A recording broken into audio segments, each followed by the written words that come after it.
Une, deux, trois, quatre. Allez, on va où? Au Canada!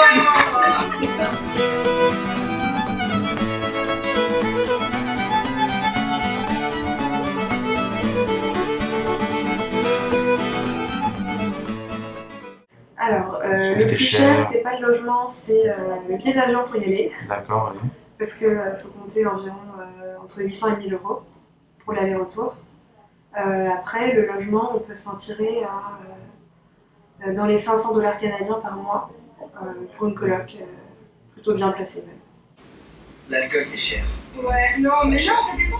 Bah non, C'est ce qui est bien. Ouais, la bière, Parce que c'est un principe un peu particulier, c'est que les boissons très alcoolisées, donc tout ce qui est vodka et tout ça, enfin, en gros, tout sauf la bière et le vin, c'est tenu par un. C'est FAQ qui est détenu par l'État, et du coup, c'est vraiment cher. Après, la bouffe, c'est comme en France. Mais après, le loyer, moins cher. bah non, pas moins cher. Bah, par rapport à Paris peut-être, mais je veux dire, moi je paye 500 dollars par mois, et c'est pas non plus un truc de fou. J'étais à 450, c'était un truc bien.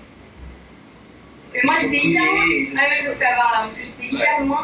Et par contre, ça c'est vraiment dur parce que quand, étant donné que là-bas il fait quoi, il neige et il fait hyper froid pendant combien de mois par an, je sais pas, à partir de début novembre jusqu'à quoi, toi c'était quand jusqu'à fin mars. Fin mars, ouais. De début novembre à fin mars, c'est hyper froid, c'est quoi, du moins 20 degrés jusqu'à moins 40 degrés.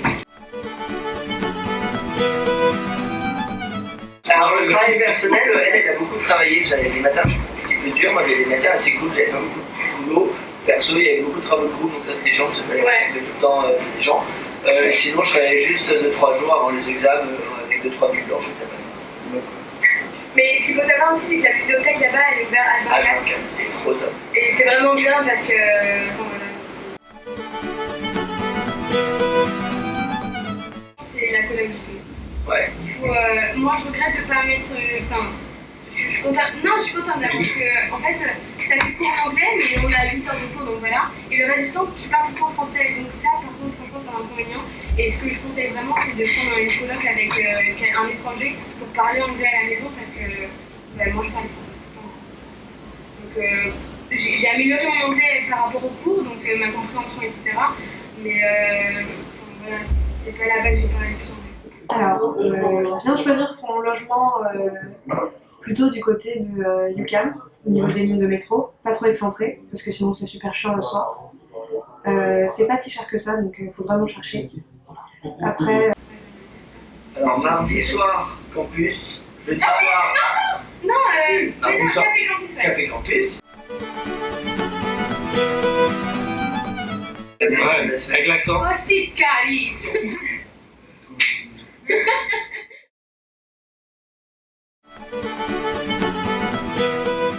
Sherbrooke, c'est une université qui se situe à peu près à une demi-heure, 45 minutes de la ville de Montréal, au Canada. Donc dans cette école, on a suivi 5 cours qui étaient plus ou moins voilà, des mathématiques, de la finance, du marketing. Et on a suivi ça pendant un semestre, donc de fin août à début décembre. Donc ça s'est super bien passé, on était 4, tout s'est bien passé, les cours aussi. Donc au cours de cet échange, j'ai eu la chance avec un camarade de l'école, Cyril Prêtre, de pouvoir remporter un concours marketing qui était organisé par l'entreprise L'Oréal Canada. Donc on est arrivé premier sur plus de 500 candidats en fait à ce concours. Donc ça s'appelait le cas Ambrelle. Donc ça a été une expérience super. On a pu vraiment appliquer tout le contenu des cours en fait qu'on avait là-bas à justement un cas réel qui était appliqué à l'entreprise de L'Oréal. Donc ça c'était génial puisqu'on a pu également rencontrer des gens bien placés de l'entreprise. Qui nous ont proposé de faire des stages, de revenir. Donc cet échange en fait nous a permis de rencontrer en fait différentes personnes pour nous ouvrir des portes en fait partout au Canada. Donc l'autre avantage de cet échange, c'est que voilà, on a pu vraiment découvrir le continent nord-américain puisque l'université est située à Sherbrooke, Mais voilà, Montréal, 45 minutes le week-end, c'est complètement différent et ça nous permet aussi de voir cette culture un peu nord-américaine. L'autre point positif toujours sur les voyages, c'est évidemment les États-Unis. Donc on a eu la chance de pouvoir s'organiser un week-end de 3 jours à New York dès début septembre. Pendant une semaine de vacances, on est parti une bonne semaine à Washington, à Philadelphie. Donc ça a vraiment été super. Et on a, en fin de séjour, retrouvé d'autres étudiants justement d'EDC qui eux étaient au Mexique, dans la ville de Boston. Donc c'est vraiment génial et une super opportunité de voyager, découvrir le monde, d'être open-minded et voilà, vraiment d'être présent à l'international. Et quand je suis le conseil que je peux recommander vraiment aux étudiants de l'EDC, c'est au terme de leur scolarité, c'est de développer justement ce côté international pour pouvoir un peu toucher à tous les continents. C'est vraiment très important.